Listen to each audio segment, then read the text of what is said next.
So now we'll look at the positional range of purposeless masticatory function. Let's say we want our patient to go into a protrusive movement. Now, usually protrusive, the lateral pterygoid provides translation. Is that what we're going to get? But if we say, I want to see your patient in protrusive movement, show me right now, Dr. Boyd, on your articulator or on your patient. The patient will protrude and we have their incisal edges still touching. That's called protrusion as a functional movement. That doesn't happen in mastication. What are you doing? What purpose does that serve? But it's a parafunctional move that happens when people are asleep sometimes. We've just flip-flopped some of the terminology, so we don't look for that. We don't assume that could be pathologic because we called it functional movement.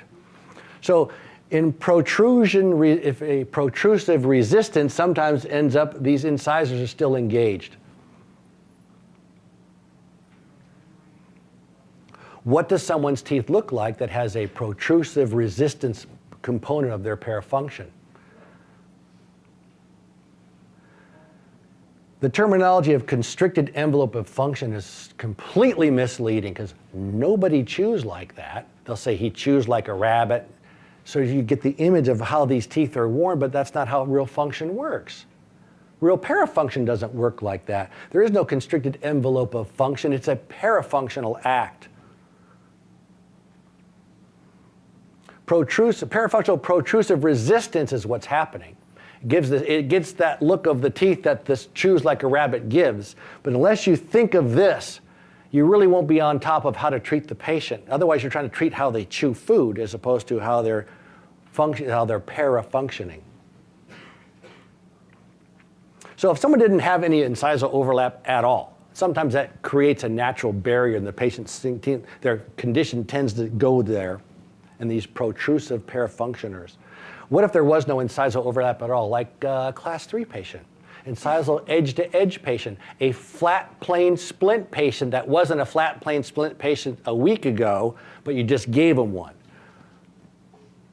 And here is the purposeful condylar position, edge-to-edge. There's no reason to go beyond that.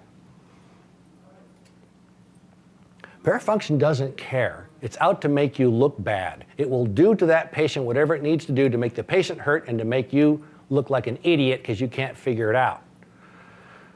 In protrusion like this, you can get posterior contact, you get joint strain. It's terrible. And interestingly, when someone protrudes, their ability to contract the elevator starts to go down. It's a little less efficient. I haven't done all the reading on that yet, but you'll find that I think that's one of the cool things about apnea devices. As they open and are more protruded, the elevators are not as intense as they could be.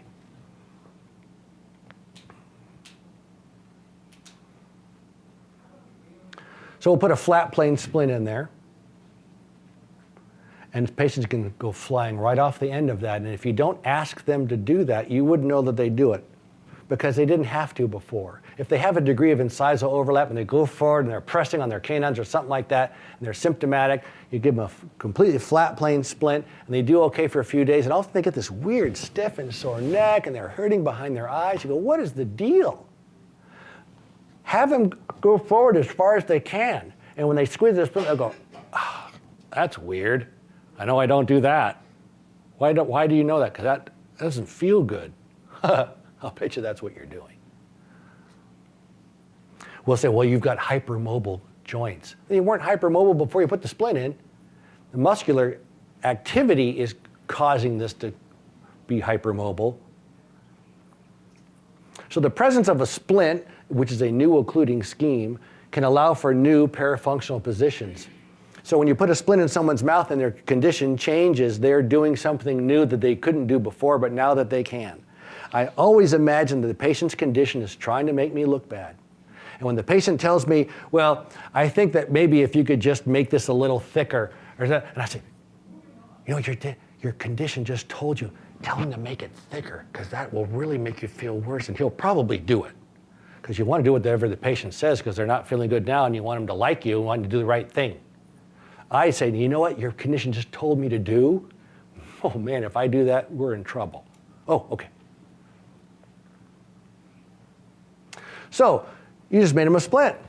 And you said, well, this person, I think they're going protrude. They're going way out there. How can I modify the occluding scheme to manage this? First thing I need to do is rule number 1, minimize muscle contraction intensity. I need incisal edge contact. How do I do it? Well, I can make it a big, huge extension on this thing. Well, that'll work. But it just looks kind of dumb because they got this plate sticking out of their mouth for these intense protruders. And I've made them that way. That's the working part right there. We need to get incisal edge contact. Perhaps we don't have to stick with a maxillary splint.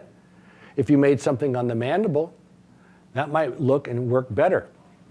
You'll get incisal edge contact in protrusive. There's rule number 1 accomplished, minimize muscle contraction intensity. So we're sort of getting into splint design now.